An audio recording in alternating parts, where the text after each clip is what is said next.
कई बार आपने देखा होगा कि हमको ही ऐसा लगता है कि आज से 10 साल पहले 20 साल पहले हमने जो काम किया है वो हमारे लिए बहुत ही मजाकिया बात हो गई है। हम खुद हंसी का पात्र बन गए, हमको खुद के काम पे खुद ही हंसी आ जाती है।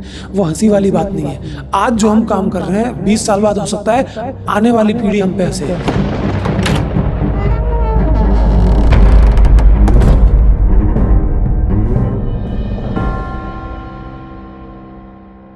देखने में आया है कि जैसे जैसे समय गुजरता जाता है, समाज में नियम कानून भी बन जाते हैं और नौजवान पीढ़ी जो है एक स्टेज पर जाने के बाद में उन कानूनों को अपनी बेड़ियां समझने लगती है। तो क्या ये समाज जो है वो नौजवानों के फायदे का है या नुकसान का है? मेरी बात जस्टिफाई हो गई ना यहाँ पे, जो मैंने कहा कि ये कोई प्राकृतिक नहीं है, ये कोई चमत्कारिक नहीं है, कोई आध्यात्मिक नहीं है। जैसी ज़रूरत पड़ी, ज़रूरत के साथ-साथ जैसा उनका मुँह हुआ, यानी मुँह जिधर की तरफ है वो जाते चले जाते हैं, वो समाज अपने आप बनता जाता है। बेड़ियों की आप बात कर रहे हैं, नवयुवक की आप बात कर रहे हैं, नौजवान तो पहले भी थे, जो उस समय है कम उम्र वाला है वो सब नौजवान है।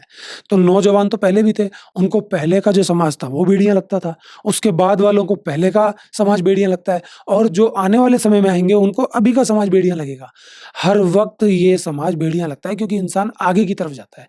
इस बात से तो बिल्कुल ही सिद्ध हो जाता है अपने आप ही कि पुराना जो समाज था वो गड़बड़ था, अब का समाज है वो गड़बड़ है, फिर आगे गड़बड़ होगा। इस बात से पूरी तरह से क्लियर होता है कि समाज इंसान अपनी आवश्यकताओं के हिसाब से बनाता है। जैसे-जैसे परतें खुलती जाती हैं, जैसे-जैसे ताश के पत्ते खुलते जाते हैं, इंसान और नई ज़िंदगी को उपलब्ध हो जाता है, इंसान और आगे की तरफ जाता है। कई बार आपने देखा होगा कि हमको ही ऐसा लगता है कि आज से 10 साल पहले 20 साल पहले हमने जो काम किया है वो हमारे लिए बहुत ही मजाकिया बात हो गई है। हम खुद हंसी का पात्र बन गए, हमको खुद के काम पे खुद ही हंसी आ जाती है।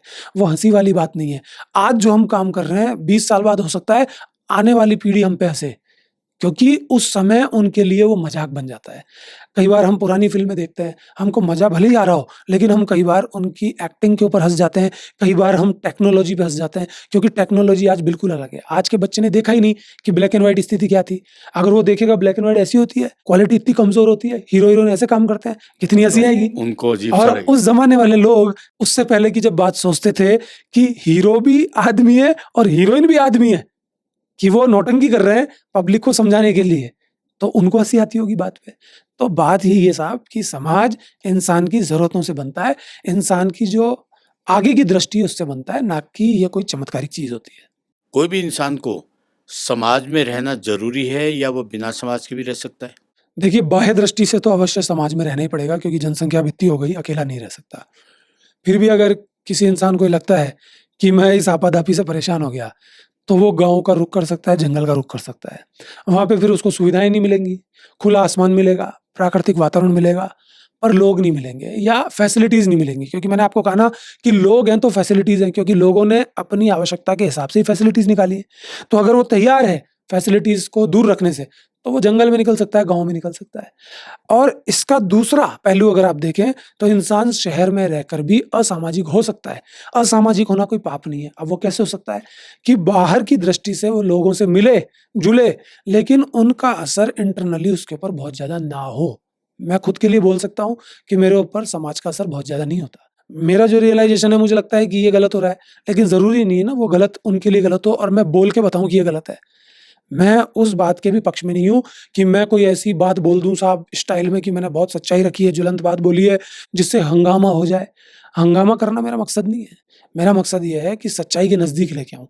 तो ऐसा व्यक्ति भी हो सकता है जो समाज को देखता तो है बाह्य दृष्टि से, लेकिन उसकी जो दृष्टि है रियल, वो अंदर की तरफ रहती है। तो 2 तरीके मेरी दृष्टि में है, या तो गाँव की तरफ निकल जाए, जंगल की तरफ निकल जाए, नहीं तो अगर वो कहीं पर भी है, शहर में, गाँव में, जंगल में, वो अंदर से क्लियर हो, अंदर से उसको किसी की आवश्यकता ना हो। बाहर की ज़िंदगी जो जी रहा है, उसके लिए कोई खाना बना के दे रहा है तो खा ले, नहीं बना के दे रहा तो खुद बना ले। जैसा भी इंतज़ाम करना चाहे वो कर ले, इसमें कोई दिक्कत वाली बात नहीं है।